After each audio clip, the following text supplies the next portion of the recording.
డబ్బు, అనారోగ్యం, ఉద్యోగం, వ్యాపారం, అప్పులతో బాధపడుతున్నారా? మీకోసమే launch your future programme.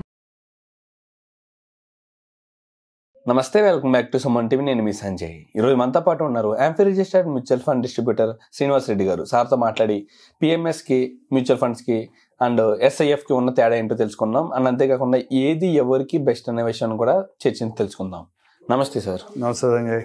Sir, and PMS గురించి అండ్ మ్యూచువల్ ఫండ్స్ గురించి కొత్తగా చెప్పాల్సింది ఏం లేదు, ప్రతి ఒక్కరికి తెలిసిందే. అండ్ అంతేకాకుండా ఎస్ఐఎఫ్ అనే ప్లాన్ కూడా ఒకటి ఈ మధ్య వినిపిస్తూ ఉన్నది. అవును. అండ్ ఈ మూడింటిని పక్క పక్కన పెడితే కొంచెం కన్ఫ్యూజ్ అవుతున్నారు. ఏది ఇన్వెస్ట్మెంట్కి బెస్ట్, ఎందులో బెనిఫిట్స్ ఎక్కువ ఉన్నాయి, ఏది ఎలా వర్క్ చేస్తుంది అన్న దాని మీద. అండ్ ఈ మూడింట్లో ఏది బెస్ట్ అంటారు? మూడింటికి ఉన్న డిఫరెన్స్ ఏంటంటారు? మూడింటికి ఉన్న డిఫరెన్స్ ఏంటి అంటే, మ్యూచువల్ ఫండ్లో వచ్చేవాడికి విపరీతమైన లార్జ్ స్కేల్ ఆఫ్ కేటగిరీస్. డెట్లో కొంత, ఈక్విటీలో కొన్ని ఫండ్స్, డెట్లో కొన్ని ఫండ్స్, ఈక్విటీ డెట్ కలిపి కొన్ని ఫండ్స్, దాంట్లో కూడా రెగ్యులర్ అని, డైరెక్ట్ అని, ఇండెక్స్ ఫండ్స్ అని, ఈటీఎఫ్స్ అని రకరకాల ఆప్షన్స్ ఉన్నాయి. దీంట్లో స్టాక్ స్పెసిఫిక్గా కూడా కొన్ని లిమిటేషన్స్ ఉంటాయి. ఓకే. ఈ ఫండ్లో వాడు ఏదైతే ప్రపోజల్ సెబీకి అప్రూవల్కి వెళ్తారో ఆ టైంలో నేను ఇంత క్యాప్ మెయింటైన్ చేస్తాను, ఈ కేటగిరీలో ఈ కంపెనీస్కి, స్పెసిఫిక్ కంపెనీస్ కూడా ఇంత క్యాప్ మెయింటైన్ చేస్తాను, రకరకాల కండిషన్స్ అప్రూవల్ తెచ్చుకుంటారు. ఇది mutual fund. Mutual fund data మనకు లాస్ట్ 30 years నుంచి కనబడుతూ ఉంది. 30 yearsలో కూడా 30 years 25 years కంప్లీట్ అయిన ఫండ్స్ రిటర్న్స్ ఎలా ఉన్నాయి కూడా మనం ఓపెన్ డేటా అనేది అంతా కూడా ఎవరో దాసేది ఏం లేదు. ఓ పక్కన పిఎంఎస్, ఇంతకుముందు 25 lakhs మినిమం టికెట్ ఉండేది, ఇప్పుడు 50 lakhsకి వెళ్ళింది. ఎవరైతే నాకు కొంచెం ఎక్కువ రిటర్న్స్ కావాలనుకుంటున్నారో, స్పెసిఫిక్గా కాన్సన్ట్రేటెడ్ పోర్ట్ఫోలియోస్ ఉండాలి, నాకు నా పోర్ట్ఫోలియో 100 stocks 50 stocks అవసరం లేదు, 25 stocks 30 stocks ఉండాలి అని కోరుకుంటున్నారు, అలాంటి వాళ్ళ కోసం ఒక ప్రోడక్ట్ డిజైన్ చేశారు. ఓకే. కంపారిటివ్ మ్యూచువల్ ఫండ్స్ కొంచెం ఎక్స్పెన్స్ రేషియో ఎక్కువ. ఓకే. కాన్సన్ట్రేటెడ్గా ఒక ఫండ్ మీద రిలకేట్ అయి ఉంటాడు, ఆ మనీని ఆ ఫండ్ మీద మేనేజ్ చేస్తాడు. అది పిఎంఎస్. మినిమం 50 lakhs టికెట్ ఉంటుంది. దాంట్లో కూడా రకరకాల స్కీమ్స్ ఉన్నాయి, వాటిలో ఇన్వెస్ట్ చేసుకునేది. ఓకే. మ్యూచువల్ ఫండ్లో ఇన్వెస్ట్ చేయాలంటే 500 నుంచి స్టార్ట్ చేయొచ్చు. ఈవెన్ ఈ రోజున 100 rupees కూడా ఎస్ఐపి వచ్చింది. పిఎంఎస్లో ఇన్వెస్ట్మెంట్ చేయాలంటే మినిమం 50 lakhs టికెట్ కావాలి, టికెట్ సైజ్ కావాల్సింది. 50 lakhs లోపల అయితే దాంట్లోకి ఎంటర్ కాలేరు. ఈ మధ్యలో ఏమవుతుంది, వీళ్ళందరూ కూడా ఈక్విటీ రిటర్న్స్ కావాలి, నాకు మ్యూచువల్ ఫండ్ వద్దు, మ్యూచువల్ ఫండ్ పెద్దగా అంటే వాళ్ళ ప్రాస్పెక్టులు ఆలోచించినప్పుడు రిటర్న్స్ అంత అగ్రెసివ్గా ఏముండవు, నాకు అగ్రెసివ్ రిటర్న్స్ కావాలి, నేను స్టాక్స్లో ఇన్వెస్ట్ చేయాలన్నాడు. రకరకాల ఆప్షన్స్ ద్వారా స్టాక్ మార్కెట్లో, డైరెక్ట్ మార్కెట్లో, క్యాష్ మార్కెట్లోకి వెళ్తున్నారా, లేకపోతే ఫారెక్స్ ట్రేడింగ్ చేస్తున్నారా, లేకపోతే ఆప్షన్స్ ట్రేడింగ్ చేస్తున్నారా, రకరకాల ట్రేడింగ్ చేస్తున్నారు.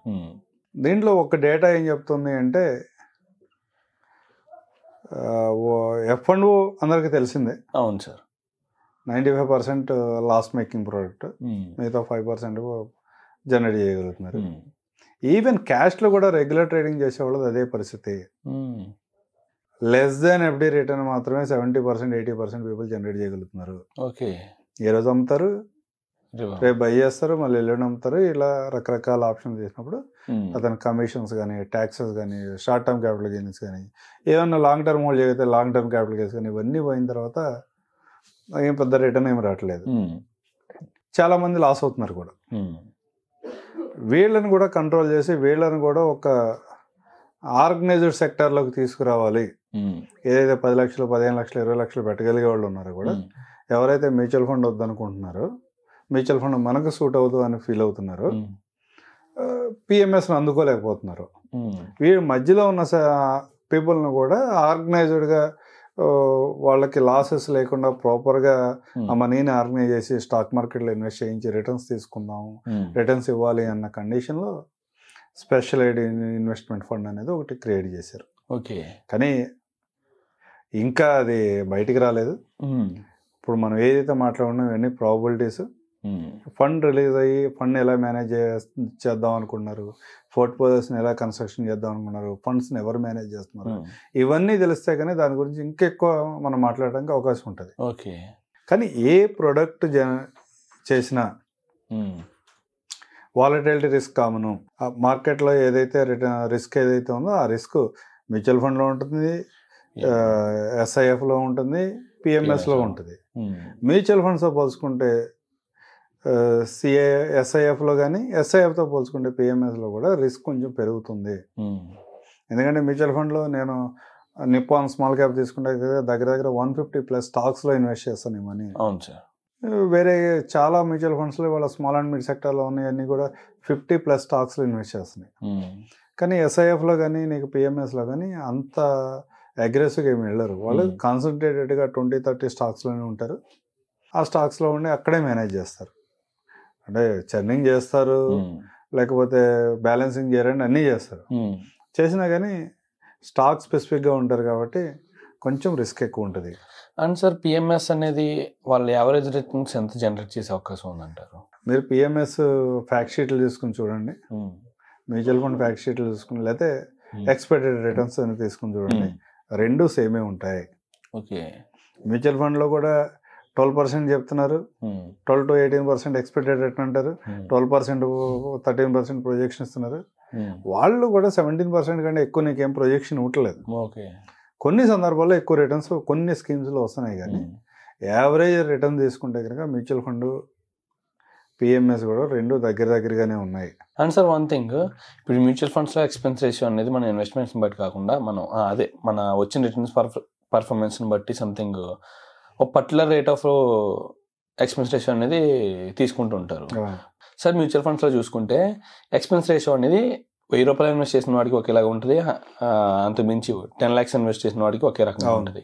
అండ్ పిఎంఎస్లో కూడా ఇలాగనే ఉంటుంది అంటారా ప్రాసెస్? లేకపోతే వాళ్ళకి వచ్చిన రిటర్న్స్ బేసో లేకపోతే వాళ్ళ ఇన్వెస్ట్మెంట్స్ బేసో ఎక్స్పెన్స్ రేషియో అనేది కండక్ట్ చేస్తారంటారా? పిఎంఎస్ మ్యూచువల్ ఫండ్లో అయినా పిఎంఎస్ అయినా ఒకే స్ట్రాటజీ ఫాలో అవుతారు, ఈక్వల్గానే ఉంటాయి. ఓకే.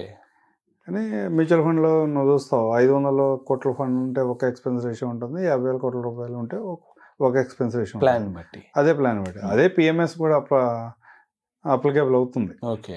అంటే నీకు మ్యూచువల్ ఫండ్లో ఉన్నంత లో ఎక్స్పెన్స్ రేషియోలో అయితే పిఎంఎస్ దొరకదు. పిఎంఎస్లో కానీ ఎస్ఐఎఫ్లో కానీ ఎక్స్పెన్స్ రేషియో సైడ్ చూసుకుంటే ఎక్కువే ఉంటుంది. రిటర్న్స్ కూడా కంపేర్ టు మ్యూచువల్ ఫండ్ చూసుకుంటే వాళ్ళ మేనేజర్ కెపాసిటీని బట్టి కొన్ని సందర్భాల్లో 2-3% ఎక్కువ జనరేట్ చేయగలుగుతారేమో. జనరల్గా చూసుకుంటే మ్యూచువల్ ఫండ్కి పిఎంఎస్లో కూడా రిటర్న్స్లో పెద్ద వేరియేషన్స్ అయితే లేవు. కాకపోతే టార్గెట్ ఆడియన్స్ వేరు. ఎస్ఐపి గురించి మాట్లాడుతూ ఉంటే నేను 1000 రూపాయల అతనికి వెళ్ళి 1000 రూపాయల ఎస్ఐపి గురించి మాట్లాడచ్చు, చాలా చిన్న అతనికి కూడా ఎస్ఐపి మాట్లాడచ్చు. ఇదే మాట నేను ఒక హెచ్ఎన్ఐ దగ్గరికి వెళ్ళి ఒక కార్పొరేట్ కంపెనీని లీడ్ చేస్తున్న ఒక పెద్ద ఆయన దగ్గరికి వెళ్ళి నేను సార్ ఎస్ఐపి అంటే ఎస్ఐపినా అంటారు.